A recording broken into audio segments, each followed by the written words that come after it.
Welcome to Gettysburg. I'd first like to direct your attention to a quote. "What death more glorious can any man desire than to die on the soil of old Pennsylvania fighting for that flag?" This is stated by Colonel Strong Vincent of the 83rd Pennsylvania Infantry Division.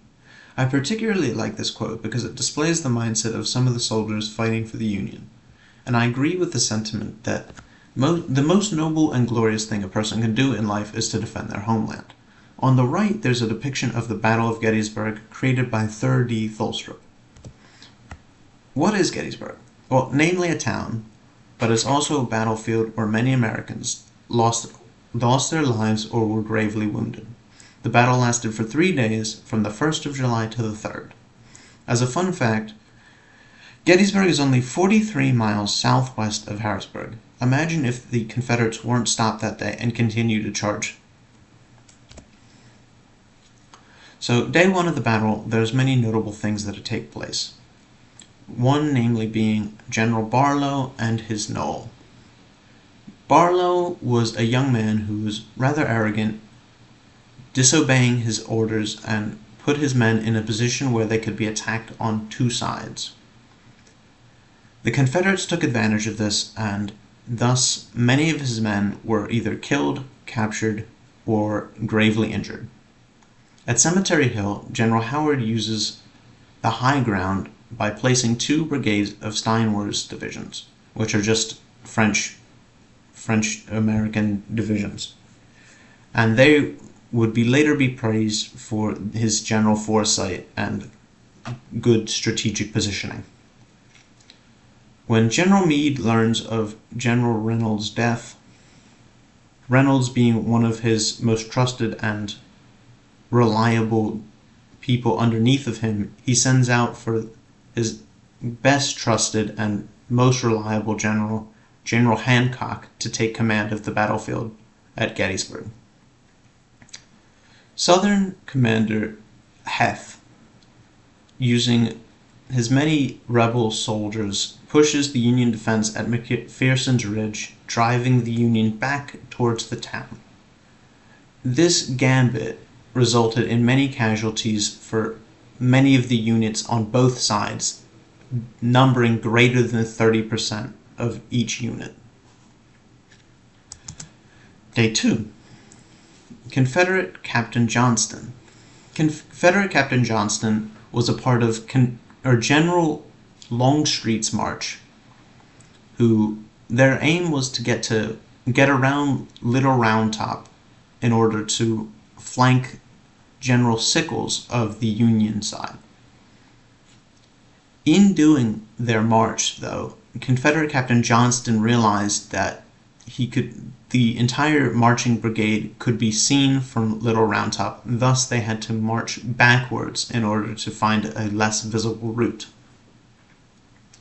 When Longstreet's march eventually ends with the emergence of McLaws' division onto Seminary Ridge, which is right in front of Peach Orchard, the Union troops fire upon the Confederates as soon as they arrive. Upon the discovery of the Confederates being there, General Meade, who was watching over General Sickles, almost like a person would their guard or their dog, he flees towards the rear with the promise of bringing reinforcements for the greatly undernumbered Union defenders. So the Confederates continually assail the all-important Little Round Top, as it was a great strategic positioning, allowing for the site of the southwest for the north side and east and north for the south. But it was impossible for the rebels to take it. Day number 3.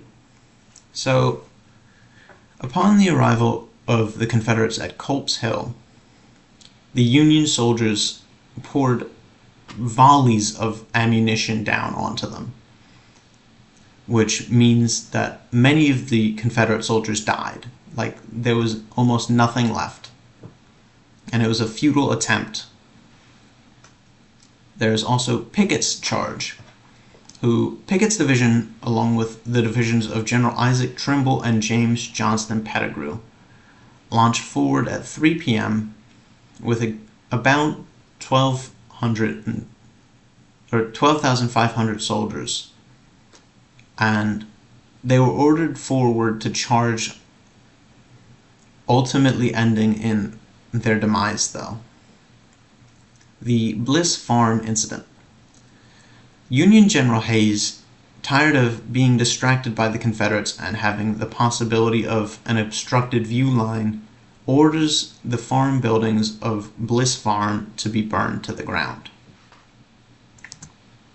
So the aftermath, with July 4th being the time when General Lee's army retreats.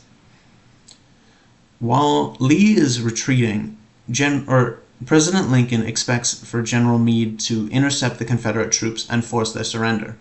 However, Meade does not make any such intentions known, nor does he act upon it.